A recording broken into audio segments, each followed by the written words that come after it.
दोस्तों, सबसे बड़ी खबर निकल कर सामने आई है, जहां पर अध्यक्ष नहीं प्रधानमंत्री बनेंगे नितिन गडकरी।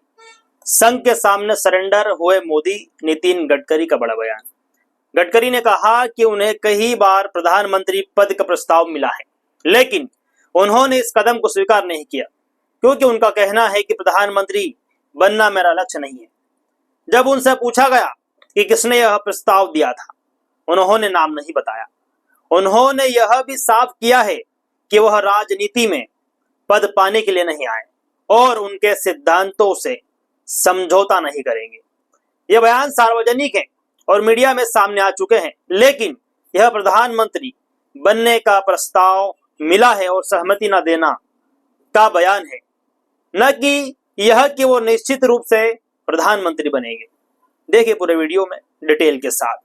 नरेंद्र मोदी 75 साल की अपनी उम्र पूरी कर चुके हैं। उन्हें हटाए जाने को लेकर, प्रधानमंत्री के चुनाव को लेकर कई बातें होती रहती हैं लगातार। इस बीच गडकरी भी एक के बाद एक बयानबाजियां करते रहते हैं। सरकार के खिलाफ बोलने में गडकरी कभी पीछे नहीं हटते हैं और अब तो एक दावा हो गया है कि नरेंद्र मोदी के हटाए जाने के बाद गडकरी को पीएम बनना चाहिए, गडकरी पीएम बनेंगे, ये दावा किया गया है। आखिर ये दावा किसने किया है और गडकरी को लेकर ये जो हलचलें हैं ये क्यों चल रही है, इस पर बात करेंगे। हमारे साथ चंद्रकांत जी हैं। चंद्रकांत जी, क्या गडकरी प्रधानमंत्री को लेकर, जैसे पहले कहा जा रहा था कि वो अध्यक्ष बन सकते हैं क्या, लेकिन अब सीधे प्रधानमंत्री तक बात पहुंच रही है? बिल्कुल पहुंच रही, क्यों नहीं पहुंच रही है। नितिन गडकरी ने क्या कहा था? नितिन गडकरी ने कहा था कि मुझको इंडिया गठबंधन की तरफ से ऑफर मिला था, लेकिन मैंने उस ऑफर को एक्सेप्ट नहीं किया। आपको ये बयान याद होगा नितिन गडकरी का। आपको नितिन गडकरी का ये भी बयान याद होगा कि जो नेता होते हैं, जो जितना बड़ा नेता होता है उतना बड़ा झूठा होता है, उसको होना पड़ता है। ये भी तो नितिन गडकरी ने कहा था। नितिन गडकरी ने ही ये बयान भी दिया था ना, जब उन्होंने ये कह दिया था कि एक राजा को, एक शासक को कभी भी अहंकारी नहीं होना चाहिए, जनता के बीच रहना चाहिए, जो भ्रष्टाचार की बात करेगा मैं उसको कस के लात मारूंगा।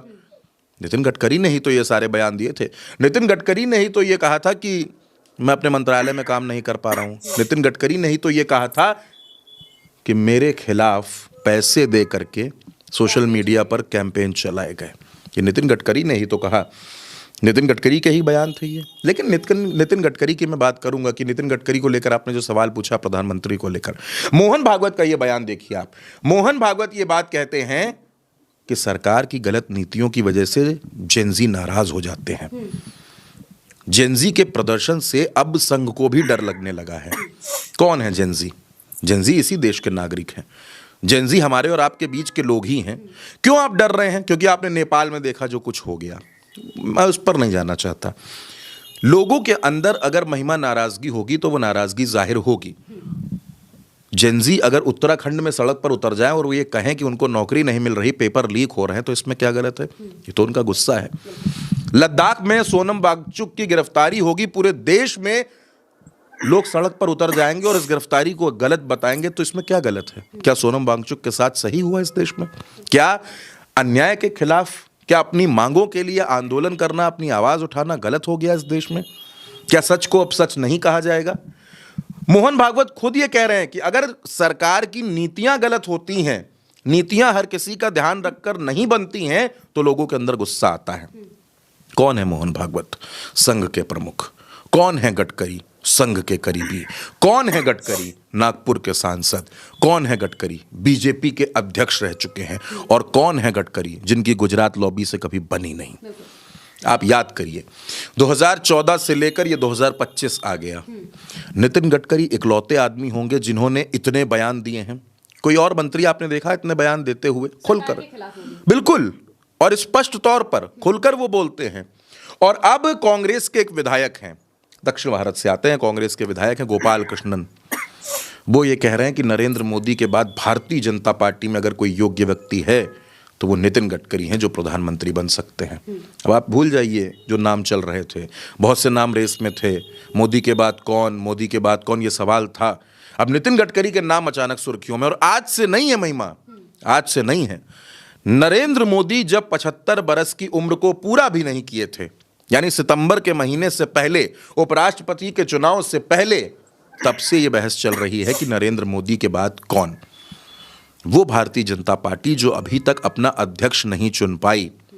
नितिन गडकरी से पूछा गया कि भाई भारतीय जनता पार्टी अपना अध्यक्ष क्यों नहीं चुन पा रही, तो नितिन गडकरी ने कहा इस सवाल के बारे में मुझसे मत पूछो, इस सवाल के बारे में नड्डा से जाकर पूछो। नड्डा कौन है? गुजरात लॉबी के ही तो खासम खास हैं। ये वही भारतीय जनता पार्टी है महिमा, जो ये कहती है कि एक व्यक्ति को दो पद की थ्योरी नहीं चलेगी, लेकिन 1 साल से भी ऊपर हो गया। जेपी नड्डा अध्यक्ष भी हैं और केंद्रीय मंत्री भी हैं, 2-2 पदों पर वो बैठे हुए हैं, तब कहाँ चले गए नियम? नितिन गडकरी वही सवाल तो पूछ रहे हैं। और मोहन भागवत भले ही कुछ ना बोल रहे हों, कोई बहुत ज्यादा खुलकर बयान ना दे रहे हों, लेकिन क्या मोहन भागवत ने पिछले 1 साल में बयान नहीं दिए? मणिपुर को लेकर उन्होंने बयान नहीं दिया, हिंदू मुस्लिम को लेकर उन्होंने बयान नहीं दिया, मस्जिदों के नीचे शिवलिंग खोजने को लेकर उन्होंने बयान नहीं दिया। बहुत कुछ उन्होंने कहा। 75 साल को लेकर उन्होंने नहीं कहा, सब कुछ कहा। नियम बना था कि 75 साल के बाद रिटायरमेंट हो जाएगा, लेकिन जब अपने पर नियम आ गया तो सारे नियम बदल दिए गए। आज नरेंद्र मोदी को जननायक शब्द से भी दिक्कत होने लगी है। राहुल गांधी को कहा जा रहा है जननायक। क्यों परेशान हो गए? क्यों परेशान हो गए नरेंद्र मोदी? परेशानी की वजह जो है असल में महिमा वो ये है कि चाहे मोहन भागवत हो या नितिन गडकरी हो, कभी कभी ये लोग खुलकर और कभी कभी दबी जबान से कुछ ऐसा कह देते हैं जो नरेंद्र मोदी को परेशान करने लगता है। और अगर ना परेशान होते तो 16 अक्टूबर को भागे भागे आंध्र प्रदेश ना जा रहे होते। हमारी और आपकी ही इस बात पर, इस खबर पर चर्चा हुई थी कि नायडू अपने सांसदों के साथ दिल्ली पहुंच गए और उन्होंने कहा कि हमको ये चाहिए, हमको ये चाहिए, हमको ये चाहिए, हमको ये चाहिए। तमाम मांगे उन्होंने रख दी। क्यों? क्योंकि उनके पास 16 सांसद हैं और उनके समर्थन से सरकार चल रही है।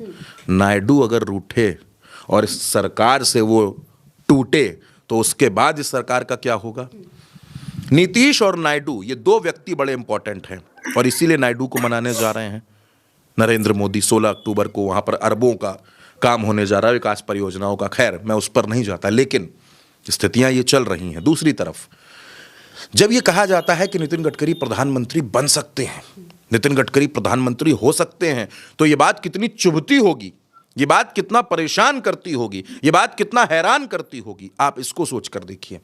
और दूसरी तरफ मोहन भागवत, इस सरकार कहती है कि हमारा डंका बज रहा है, विदेशों में हमारा डंका बज रहा है, दुनिया में जय जयकार हो रही है, और मोहन भागवत कहते हैं कि नीतियां सबको ध्यान में रखकर बननी चाहिए, विदेश नीतियां नहीं सही। वो तो ट्रंप के टैरिफ पर भी बोल रहे हैं, तमाम जगह पर वो बयान दे रहे हैं। लेकिन आपने बिल्कुल ठीक कहा कि नितिन गडकरी का नाम जो अचानक से सुर्खियों में आया है, अचानक से रेस में आया है, ये भारतीय जनता पार्टी में टॉप 1 और टॉप 2 को परेशान करने वाला है। अब नितिन गडकरी प्रधानमंत्री बनेंगे या नहीं बनेंगे, ये नितिन गडकरी जाने।